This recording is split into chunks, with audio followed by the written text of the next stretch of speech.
எல்லாருக்கும் என்னோட வணக்கத்தை தெரிவிச்சுக்கிறேங்க. இன்னைக்கு நாம என்ன பார்க்க போறோம்னா, இந்தியா மீது தாக்குதல் நடத்த 1,00,000 அட்டாக் ட்ரோன்களை தயார்படுத்தும் பாகிஸ்தான் ராணுவம். இந்தியா மீது ட்ரோன் தாக்குதல் நடத்தினால் பாகிஸ்தான் ராணுவ தளங்களை அடியோடு தரமட்டமாக்குவோம். இந்தியா திட்டவட்டம். போருக்கு தயாராயிட்டு இருக்கக்கூடிய பாகிஸ்தான், சீனா, இந்தியா நாடுகளுக்கு நடுவுல இப்ப என்ன நடந்துட்டு இருக்குதுன்றத இந்த வீடியோவில் பார்க்கலாம் ஃப்ரெண்ட்ஸ். நீங்க சின்ன அளவுல தெரிஞ்சுக்கிற ஜியோ பாலிடிக்ஸ் உங்க வாழ்க்கையில நல்ல முடிவுகளை எடுக்கிறதுக்கு உதவுங்க. நம்ம சேனலை மறக்காம சப்ஸ்கிரைப் பண்ணிக்கோங்க, தொடர்ந்து சப்போர்ட் பண்ணுங்க. மக்களுக்கு பயனுள்ள சில புத்தகங்களை நாங்க டேக்டு ப்ராடக்ட்ஸா கொடுத்துருக்கோம், அதையும் போய் செக் பண்ணி பாருங்க. இப்போ வாங்க ஃப்ரெண்ட்ஸ், நம்ம வீடியோக்குள்ள போகலாம்.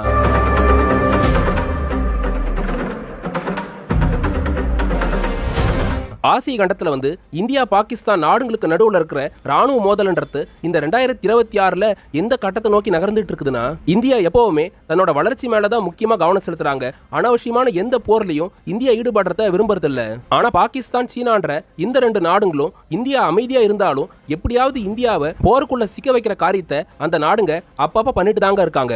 2019ல இந்தியாவோட இருக்கிற டிப்ளமேட்டிக் ரிலேஷன்ஷிப்பை பல மடங்கு அதிகமாக்குறதா பேசின சீனாவோட அரசாங்கம்ன்றது இந்தியாவோட பல ஒப்பந்தங்கள்லயும் கையெழுத்து போட்டாங்க.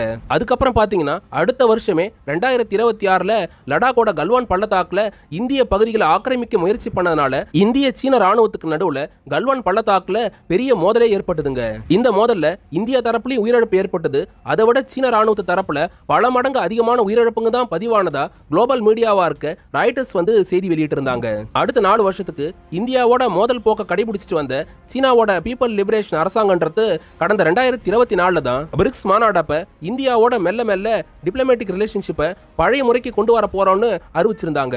இப்ப 4 வருஷத்துக்கு அப்புறம் இந்தியா சீனா நாடுகளுக்கு நடுவுல நேரடியா பிளைட் சர்வீஸ் நடக்கிற அளவுக்கு மாற்றங்கள்ன்றது ஏற்பட்டிருக்குதுங்க.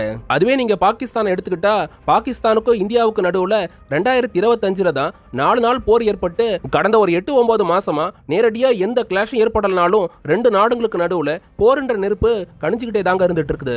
இந்தியாவை பொறுத்த வரைக்கும் பாகிஸ்தான், சீனா நாடுகளோட திரும்பவும் எந்த ஒரு போரையும் விரும்பலங்க. அதுவே பாகிஸ்தானை எடுத்துக்கிட்டா அந்த நாட்டில் காட்சிகள்ன்றது இந்தியா பாகிஸ்தான் போருக்கு அப்புறம் தான் தலைகீழ மாற ஆரம்பிச்சிருக்குதுங்க. இப்போதைக்கு பாகிஸ்தான் நாட்டோட அதிபரா ஷெபாஸ் ஷெரீப் பொறுப்புல இருந்தாலும் அந்த நாட்டோட ராணுவம், வெளியுறவு, உள்நாட்டு பாதுகாப்பு உட்பட எல்லா அதிகாரமும் அந்த நாட்டோட ராணுவ தளபதியா இருக்க அசீம் முனீரோட கைக்கு வந்திருக்குதுங்க. இதையும் தாண்டி போர்ல அணு ஆயுதத்தை பயன்படுத்துற அதிகாரமும் அசீம் முனீருக்கு இருக்கிறதா அந்த நாட்டோட அரசாங்கம் தெரிவிச்சிருக்காங்க. இப்படி சகல அதிகாரத்தையும் தன்னோட கைக்குள்ளார கொண்டு வந்திருக்கிற பாகிஸ்தான் ராணுவ தளபதி அசீம் முனீர் ஆசிய கண்டத்துல எப்படியாவது தன்னோட ஆதிக்கத்தையும் இங்க ஒரு ராணுவ தளத்தை அமைக்கணும்னு துடிச்சுக்கிட்டு இருக்கிற அமெரிக்க அதிபர் ட்ரம்ப் கூட அதிகமா நட்பு பாராட்டிக்கிட்டு இருக்கிற அசீம் முனீர் அமெரிக்காவோட எதிர்ப்பு இல்லாம இந்தியாவோட போர் நடத்தணும்னு திட்டங்களை தீட்டிக்கிட்டு இருக்காரு. இப்படிப்பட்ட நிலைமையில ஆபரேஷன் சிந்தூர் அப்ப நடந்த 4 நாள் போர் மாதிரி திரும்பவும் இந்தியாவோட போர் நடத்தணும்ன்ற திட்டத்தோட துருக்கி கிட்ட இருந்து 1,00,000 அட்டாக் ட்ரோன்ஸ்களை வாங்குறதுக்கு பாகிஸ்தான் ராணுவம் ஒப்பந்தங்களை போட்டிருக்கிறதா குளோபல் மீடியாவா இருக்க தி கார்டியன் செய்தி வெளியிட்டு இருக்காங்க. ஃப்ரெண்ட்ஸ், ஒரு நாடு மற்ற நாடுகளோட போர் நடத்துறதுக்காக 1,00,000 அளவுல ட்ரோன்ஸ்களை உருவாக்குறதுக்கு ஒப்பந்தங்களை போடுறாங்கன்னா அது உக்ரைன் ரஷ்யா போர்ல தாங்க சாத்தியப்பட்டிருந்தது. ரஷ்யா 2022ல உக்ரைனுக்கு எதிராக போரை தொடங்கினப்ப அவங்களுக்கு நிறைய அட்டாக் ட்ரோன்ஸ்ன்றது தேவைப்பட்டுச்சு. இதுக்காக ரஷ்யா அவங்களோட நட்பு நாடா இருக்க சீனா ஃபர்ஸ்ட் கேட்டு பார்த்தாங்க. ஆனா சீனாவோட ஒப்பந்தங்களை மேற்கொள்றதுல சிரமம் ஏற்பட்ட காரணத்தினால ஈரானோட தயாரிப்பா இருக்கிற விலை கம்மியா இருந்தாலும் துல்லியமான தாக்குதல் நடத்துற ஷாகித் வகையை சார்ந்த அட்டாக் ட்ரோன்ஸ்களை உருவாக்குறதுக்கு ரஷ்யா ஈரான் நாட்டோட ஒப்பந்தம் போட்டாங்க. ஆரம்பத்துல ஈரான் கிட்ட இருந்து நேரடியா ஷாகித் ட்ரோன்களை வாங்கிட்டு இருந்த ரஷ்யாவோட ராணுவன்றது அதுக்கப்புறம் ரஷ்யாவிலே பிளான்ட்டுங்களை உருவாக்கி ஆயிரக்கணக்கான ஷாகித் வேரியண்ட்டை சார்ந்த ட்ரோன்ஸ்களை ஒவ்வொரு வருஷமும் போருக்காக ரஷ்யா உருவாக்க ஆரம்பிச்சாங்க. டெக்னாலஜி டிரான்ஸ்ஃபர் மூலமா ஈரான் கிட்ட இருந்து ரஷ்யா வாங்கி உற்பத்தி பண்ணிட்டு இருக்கிற இந்த ஷாகித் வகையான ட்ரோன்ஸுங்க தான் உக்ரைன் போர்ல உக்ரைன் நாட்டுக்கு கடுமையான சேதங்களை ஏற்படுத்திக்கிட்டு இருக்கிறத நம்மளால பார்க்க முடியுதுங்க. ஒவ்வொரு வருஷமும் ரஷ்யா உக்ரைன் போர் நடத்துறதுக்காக ஏறத்தாழ 50,000க்கு அதிகமான அட்டாக் ட்ரோன்ஸ்களை உருவாக்கிட்டு இருக்காங்க. இதுக்கு அடுத்ததா இப்ப நடந்துட்டு இருக்கிற ஈரான் அமெரிக்கா போர்லையும் ஈரானோட தயாரிப்பா இருக்கிற ஷாகித் ட்ரோன்ஸுங்க தான் அமெரிக்காவுக்கும் அரபு நாடுகளுக்கும் கடுமையான சேதத்தை போர்ல ஏற்படுத்துச்சுங்க. இப்ப மாடர்ன் வார்ஃபேர்ன்றது எந்த வகையில செயல்பட்டு இருக்குதுன்னா, அந்த காலத்துலலாம் மற்ற நாடுகளோட போர் நடத்துறதுக்கு தரைப்படை தான் அதிகமா பயன்படுத்துவாங்க. இப்ப படை வீரர்களையோ டேங்குங்களையோ ஆர்ட்லரி கன்ஸை அதிகமாக பயன்படுத்தாம அதுக்கு பதிலாக அட்டாக் ட்ரோன்ஸுங்களையும் பேலிஸ்டிக் க்ரூஸ் மிசைல்ஸுங்களை தான் போர்க்காலத்தில் நிறைய நாடுங்க பயன்படுத்திக்கிட்டு இருக்காங்க. உக்ரைன் ரஷ்யா போர், இஸ்ரேல் ஹமாஸ் போர், அதுக்கப்புறம் ஈரான் அமெரிக்கா போர்லையும் அட்டாக் ட்ரோன்ஸுங்க தான் போர்க்காலத்தில் வெற்றி தோல்வி தீர்மானிக்கிற அளவுக்கு அந்த அளவு சக்தி வாய்ந்த ஆயுதமா இருந்துட்டு இருக்குதுங்க. இப்போதைக்கு ரஷ்யாவுக்கு அடுத்து ட்ரோன்ஸுங்களை அதிகமாக உற்பத்தி பண்றதுக்கும் மற்ற நாடுங்கிட்ட இருந்து வாங்குறதுக்கு பெரிய அளவில் ஒப்பந்தம் போட்டிருக்கிற நாடா பாகிஸ்தான் மாறி இருக்கிறாங்க. அமெரிக்கா IMFல கடன் வாங்குறதுக்கும் அதுக்கப்புறம் மற்ற நிதி உதவிகளை பண்றதுனால தான் அதை வச்சுக்கிட்டு பாகிஸ்தான் ராணுவ தளபதி அசீம் முனீர் இப்ப துருக்கி கிட்ட இருந்து 1 லட்சத்துக்கும் அதிகமான அட்டாக் ட்ரோன்ஸுங்களை வாங்குறதுக்கு ஒப்பந்தங்களை போட்டது மட்டும் இல்லாம உற்பத்தியும் சீக்கிரமா தொடங்குறதா தகவல் வந்திருக்குதுங்க. ஒப்பந்தப்படி 50,000 1 லட்சம் அட்டாக் ட்ரோன்ஸுங்களையும் 2028க்குள்ளார முழுசா வாங்குறதுக்கு பாகிஸ்தான் திட்டமிட்டு இருக்காங்க.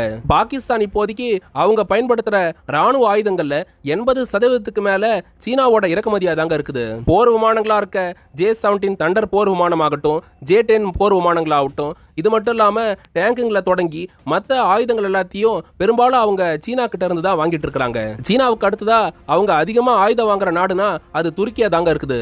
மத்திய கிழக்கு நாடா இருக்கிற துருக்கி எடுத்துக்கிட்டீங்கன்னா அவங்க அரபு நாடுகளோடையும் பார்டர்ஸ் ஷேர் பண்ணிட்டு இருக்காங்க.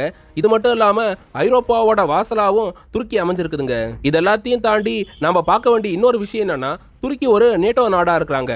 ஒரு ஸ்ட்ராட்டஜிக் பிளேஸா துருக்கி அமைஞ்சிருக்கிறதுனால தான் அமெரிக்கா துருக்கியை நேட்டோவுக்குள்ளார கொண்டு வந்து வச்சிருக்காங்க.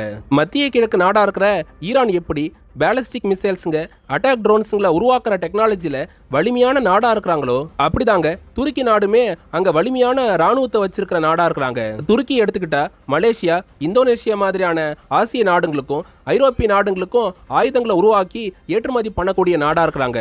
துருக்கியோட தயாரிப்பா இருக்கிற அட்டாக் ட்ரோன்ஸுங்களை பாகிஸ்தான் கடந்த காலங்கள்லயும் அதிகமா வாங்கிட்டு வந்தாங்க.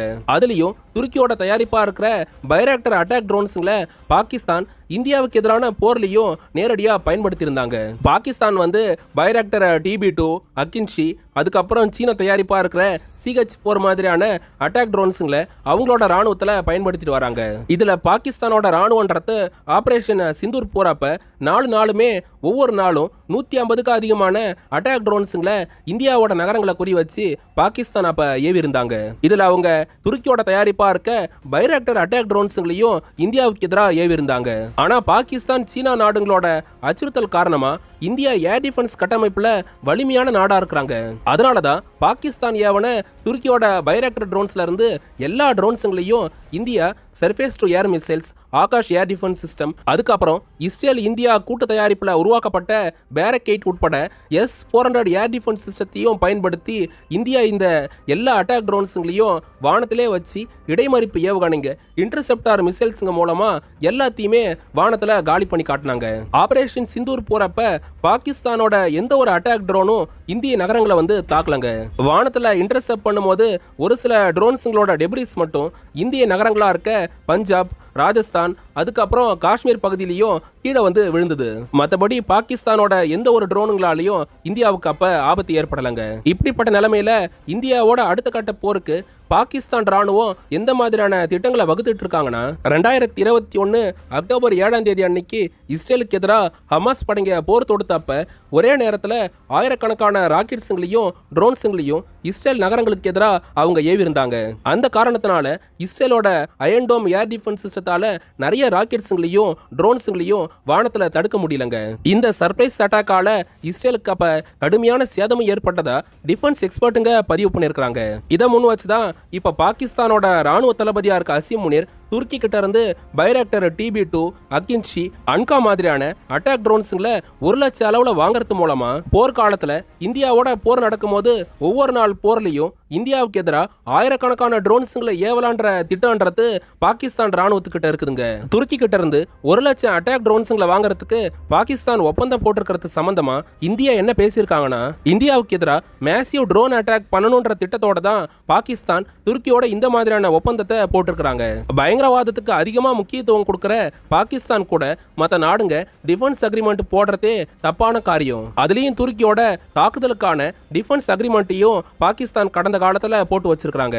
பாகிஸ்தான் ராணுவம் வந்து பைராக்டர், அக்கின்ஷி மாதிரியான அட்டாக் ட்ரோன்ஸுங்களை வாங்கி வச்சுக்கிட்டு போர்க்காலத்துல இந்தியாவுக்கு எதிராக அதை அதிகமா ஏவனாலும் அதை வானத்திலே வச்சு அழிக்கிறதுக்கு ஏத்த மாதிரி இந்தியா கிட்ட எக்கச்சக்கமான ஏர் டிஃபென்ஸ் சிஸ்டம்ன்றது பயன்பாட்டில் இருக்குது. இந்தியாவோட ஆயிரக்கணக்கான இன்டர்செப்டார் மிசைல்ஸுங்க பாகிஸ்தானோட எல்லா அட்டாக் ட்ரோன்ஸுங்களையும் வானத்திலே அழிச்சு காட்டும். இந்தியாவுக்கு எதிராக பாகிஸ்தான் மேசிவா அட்டாக் ட்ரோன்ஸுங்களை ஏவனாங்கன்னா அதுக்கான பதிலடின்றது பாகிஸ்தான் ராணுவம் கனவுலையும் நினைச்சு பார்க்க முடியாத அளவுக்கு இருக்கும்ன்றத பாகிஸ்தான் ஃபர்ஸ்ட் புரிஞ்சுக்கணும். பாகிஸ்தான் நாட்டோட 4 மாகாணங்கள்ல செயல்பட்டு இருக்கிற 30 ராணுவ தளங்கள்ல எந்த ராணுவ தளமும் மிஞ்சாத அளவுக்கு பிரளய் பிரம்மோஸ் மிசைல்ஸ்களை பயன்படுத்துவோம்னு இந்தியா பாகிஸ்தான் ராணுவத்துக்கு பகிரங்க போர் மிரட்டலை கொடுத்திருக்காங்க. துருக்கி கிட்ட இருந்து பாகிஸ்தான் 1 லட்சம் அட்டாக் ட்ரோன்ஸுங்களை வாங்குறது சம்பந்தமா நீங்க என்ன நினைக்கிறீங்கன்றத கமெண்ட்ல பதிவு பண்ணுங்க. இதோட இந்த வீடியோவை முடிச்சுக்கிறேங்க. ஜியோ பாலிடிக்ஸ்ல உண்மைக்கு நெருக்கமான தகவல்களை தான் நாங்க ஒவ்வொரு நாளும் வீடியோஸா உங்களுக்கு கொடுத்துட்டு இருக்கிறோம். நம்ம சேனலை மறக்காம சப்ஸ்கிரைப் பண்ணிக்கோங்க. உங்களோட ஆதரவை தொடர்ந்து கொடுங்க.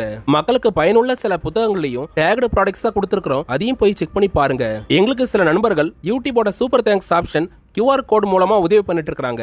நீங்களும் உதவ நினைச்சீங்கன்னா இந்த ஆப்ஷன்ஸை பயன்படுத்தி உங்களால முடிஞ்ச ஹெல்ப்பை எங்களுக்கு பண்ணலாம் ஃப்ரெண்ட்ஸ். வல்லரசுங்களோட அதிபருங்க போருங்களை அடியோட கைவிட்டுட்டு மக்களுக்கான அடிப்படை தேவையா இருக்கிற கல்வி, உணவு, மருத்துவத்துக்கு முக்கியத்துவம் கொடுக்கணுங்க.